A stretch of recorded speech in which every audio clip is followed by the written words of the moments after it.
fazer muita coisa.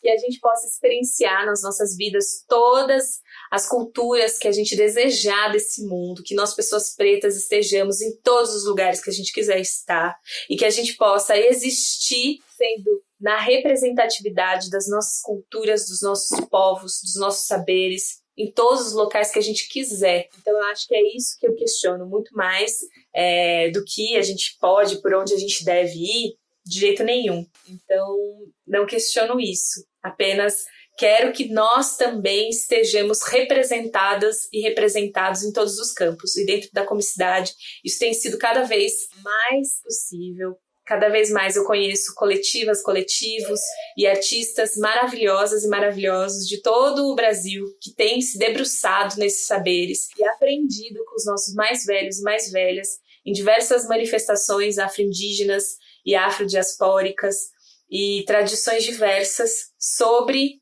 as referências de comicidades negras. Isso tem sido uma grande alegria na minha caminhada e acredito que, diante de tudo que a gente está vivenciando, esses saberes nos sustentam muito, muito, para que a gente saiba enfrentar tudo isso que está passando, que não é uma novidade, mas que cada vez mais esse governo vem aí se mostrando a que veio, né, nessa necropolítica. Então, esses saberes, para mim, dentro do campo das comicidades negras, são de importância, assim, enorme. Ele vai nos ensinar a não nos silenciar diante de tudo isso.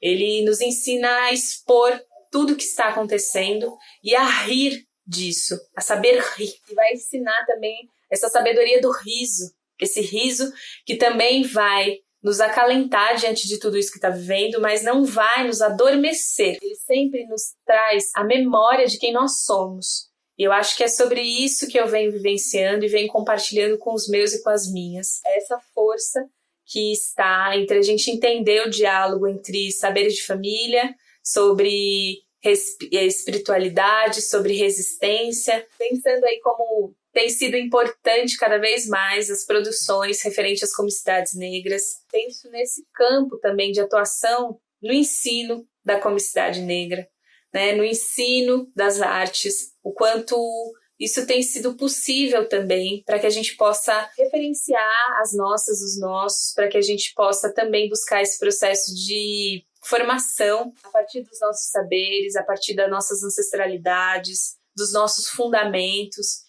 E aí, particularmente nesse trabalho que eu venho vivenciando, trago saberes sobre alegria a partir do fundamento Nagô, onde Muniz Sodré vai me ajudar muito a compreender esse território, entendendo essa alegria como um fundamento, né? Essa alegria que não está ali no momento instantâneo de felicidade, mas como, de fato, um fundamento que nos guia para entender a nossa existência nesse mundo. As nossas celebrações, as nossas reivindicações estão nesse contexto, que não é mascarar, não é invisibilizar e não é disfarçar o que estamos vivendo, mas é sempre estar relacionado ao aqui e agora, compreendendo tudo que nos abarca. E então, em diálogo e experiência com isso, a gente ainda possibilitar rir de tudo que acontece. E não como um riso que é difícil explicar isso, porque às vezes pode parecer que rir está dentro desse contexto ainda cristão de deboche. Não é debochar. É uma malandragem, sabe? É uma malandragem nossa, uma maneira de cura também. Uma cura muito profunda, uma cura assim, de uma sabedoria ancestral. Tenho conhecido muitas pessoas e muitos artistas que também têm buscado esses aprendizados cada vez mais, tanto dentro das composições de seus trabalhos, nas suas estéticas, nas suas criações, e também no campo da atuação, de disseminação desses saberes. E isso tudo que eu digo, ele não é novo. É uma sabedoria mesmo ancestral, assim, que a gente carrega. É algo que eu aprendi com a minha mãe, com meu pai, com um pouquinho que eu vivi com meu avô. Tenho isso para mim em todas as experiências que eu tive fazendo teatro de rua aqui na Quebrada e em outras periferias também de São Paulo. Tenho aprendido muito ainda sobre tudo isso que abarca essas comicidades negras, pois ela está pulsante e existente, sempre esteve nas nossas culturas em diversas manifestações. Então, eu acredito muito nesse caminho porque é uma maneira também de reterritorializar os nossos conhecimentos, as nossas epistemologias e confluências também junto às culturas indígenas.